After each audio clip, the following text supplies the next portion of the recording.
saya lebih seneng kita jadi orang yang biasa, kita jadi orang yang sederhana aja, tapi apa yang kita kerjakan setiap hari ini bisa jadi berkat untuk banyak orang. Nah, jadi prinsipnya itu jadi saluran berkat buat sebanyak mungkin orang.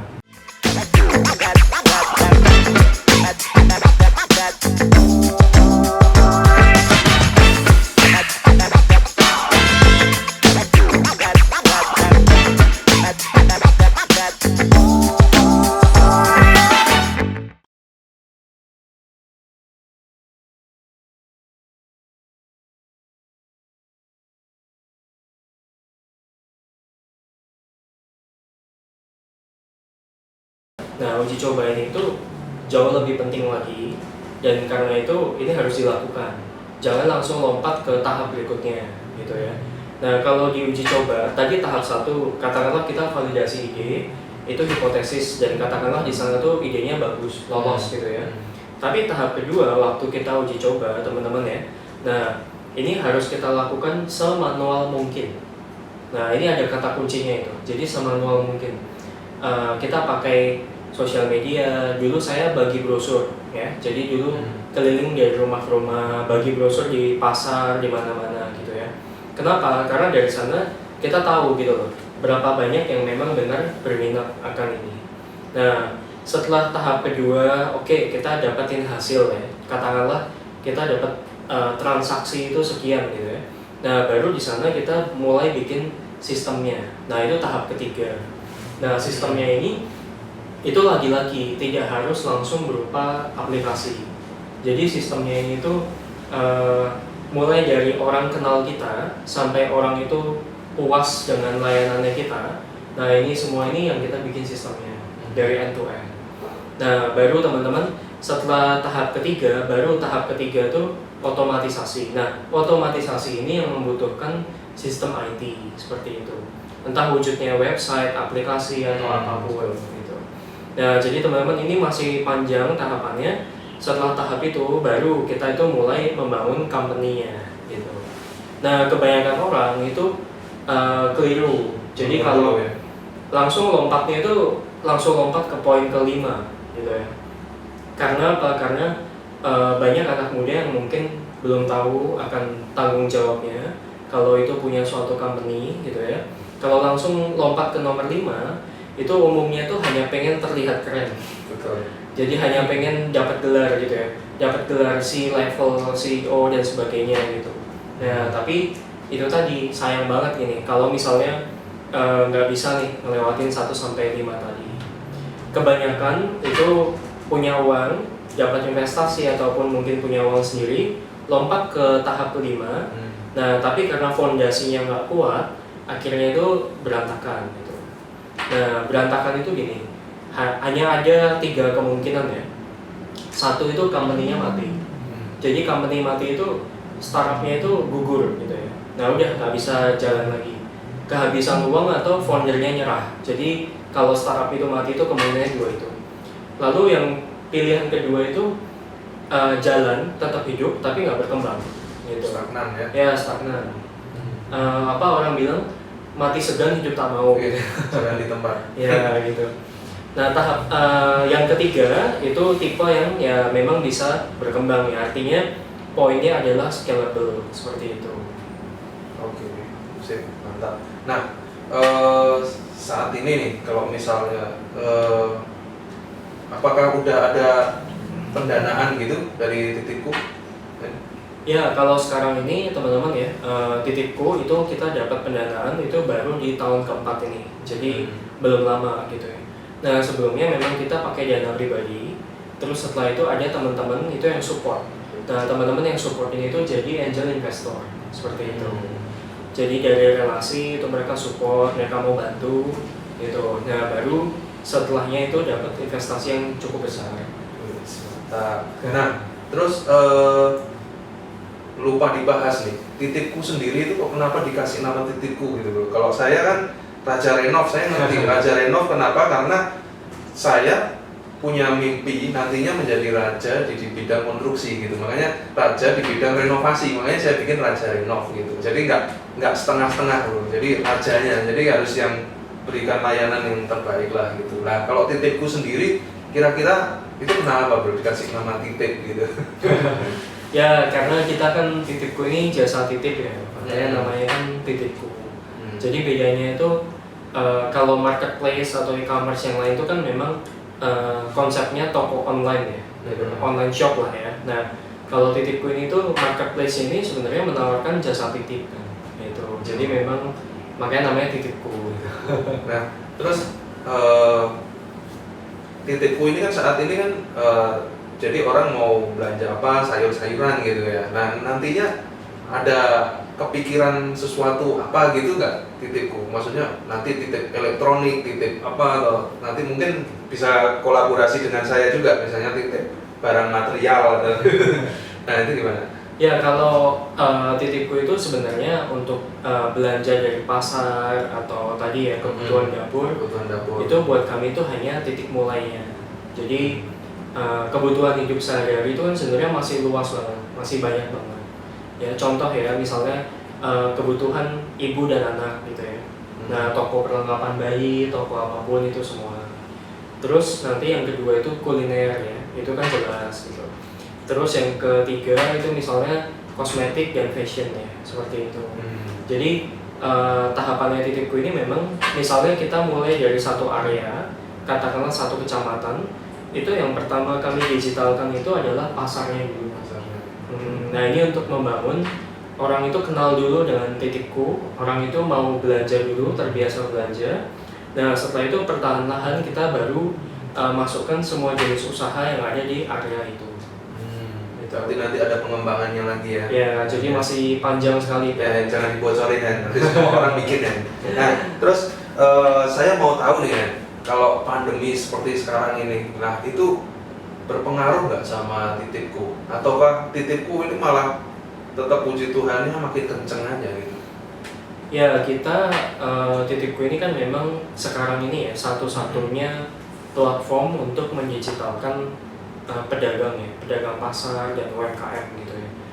Nah ternyata waktu di momen-momen seperti ini itu kita bersyukur kita bisa support mereka gitu. Jadi teman-teman bisa kebayang ya, pedagang itu selama PPKM atau selama 1,5 tahun ya sekarang ya, itu waktu dimulai lockdown karena ada corona sampai sekarang ini pasar itu semuanya itu sepi dan itu belum kembali normal gitu ya. Walaupun udah new normal pun itu belum kembali. Nah kita bersyukur kita bisa bantu digitalkan mereka semua. Jadi pelanggan-pelanggannya mereka itu bisa belanja lagi dari mereka seperti itu. Nah hasilnya memang selama pandemi ini berkembang pesat gitu ya. Transaksinya kita melonjak gila-gilaan seperti itu. Tapi memang efeknya juga banyak gitu ya. Semua timnya sekarang lagi kurang tidur gitu. Lalu semua timnya ini lagi istilahnya padat-padatnya nih lagi overwork semua gitu ya. Gitu. Bener sih. Jadi dikala pandemi semuanya nggak bisa ke pasar, semuanya dikurang-kurangin. Nah semuanya malah pakai jasa titipku ya.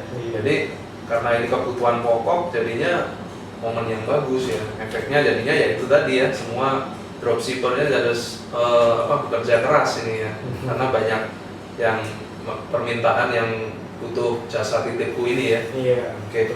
Nah, terus ada rencana-rencana ke depan itu gimana? Kita pengen tahu nih, jadi punya rencana ke depannya untuk titipku itu gimana? Ya, Indonesia itu teman-teman ya, kalau teman-teman tahu itu ada lebih dari 16.000 pasar tradisional itu se-Indonesia. Nah, jadi kalau ditanya PR-nya titipku ini masih panjang banget gitu ya. Menguasai semua pasar ya? Ya, jadi memang targetnya kita seperti itu. Tahun ini memang kami fokus di Jogja dan Jabodetabek. Nah, tahun depan itu kita mulai merambah se-Jawa dan Bali seperti itu.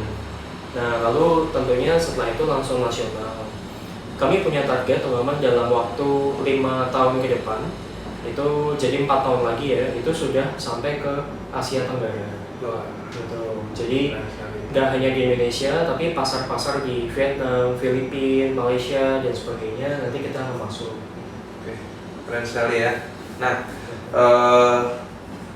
sebelumnya nih, sebelum kita penasaran nih, maksudnya Henry sosok Henry punya prinsip hidup seperti apa. Tapi minum dulu ya, Ryan. Kita minum dulu ya.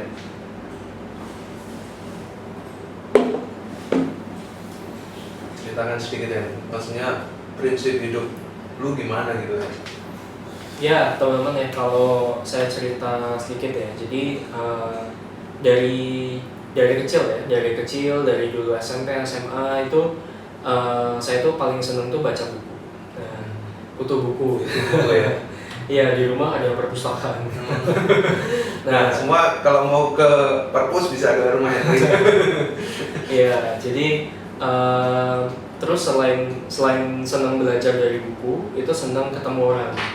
Makanya waktu itu kenalan sama Ko Fendi, terus kita ketemu dan kita ngobrol gitu, saling bagi ilmu seperti itu. Nah, tapi dari zaman SMA sampai sekarang ini saya tuh udah ketemu dan interview lebih dari mungkin 150-an pengusaha yang senior. Nah, mereka yang usianya tuh 2 kali lipat dari saya umumnya. Nah, mereka yang udah 30 tahun di dunia bisnis, dan itu dari bidang apapun gitu. Jadi dari bidang properti, dari bidang keuangan, dari macam-macam bidang. Nah, itu keinginan untuk belajar gitu ya. Jadi dan sampai sekarang mereka jadi kenalan baik gitu ya, jadi teman baik. Beberapa jadi investor, beberapa jadi mentor gitu ya. Nah, kita belajar dari orang yang sudah pengalaman gitu ya. Kenapa? Karena waktu kita ketemu gini, mereka akan cerita gitu. Hen, dulu saya invest ini salahnya karena ini. Nah, kamu jangan sampai ngalamin kan. Hal-hal seperti itu yang kita nggak bisa beli, baik itu di buku atau di sekolah atau di manapun. Nah, jadi kalau prinsip saya adalah satu, itu selalu belajar gitu. Karena perjalanannya kita itu masih panjang ya teman-teman ya, masih mungkin 30 tahun lagi nih buat kita itu masih bisa berusaha gitu. Nah, lalu yang kedua itu saya tuh nggak pernah punya keinginan untuk kaya sendirian gitu. Nah, ini agak berbeda gitu ya. Jadi jujur ya, saya cukup geleng-geleng. Sekarang tuh banyak banget anak-anak muda, founder startup atau apapun yang mereka sukses. Oke, kita akui mereka sukses. Mungkin mereka sekarang udah terkenal, semuanya jadi public figure. Tapi mereka sangat menonjolkan apa yang mereka punya. Nah, itu agak bertentangan, agak berlawanan dengan saya gitu. Saya lebih seneng kita jadi orang yang biasa, kita jadi orang yang sederhana aja. Tapi apa yang kita kerjakan setiap hari ini bisa jadi berkat untuk banyak orang. Nah, jadi prinsipnya itu jadi saluran berkat buat sebanyak mungkin orang. Nah, tadi kan Ko Fendi tanya, sekarang titipku berapa pasar gitu ya. 57 pasar teman-teman ya, itu teman-teman bisa hitung sendiri, itu udah sekitar 5.000-an pedagang gitu. Jadi kita udah bantu pedagang itu sebanyak itu. Oke, untuk semua para pebisnis, para startup, jadi kuncinya kita tidak boleh menyerah ya. Ibaratnya kita seperti pelari, kita udah lari nih 15 kilo misalnya, terus habis itu kita udah sampai 7 kilo, 8 kilo, kita udah mau, pilihan kita dua ya, kita mau terusin atau kita balik gitu. Nah, kalau kita terusin, kita harus berusaha lagi, tapi kita nanti akan lihat hasil yang lebih manis gitu.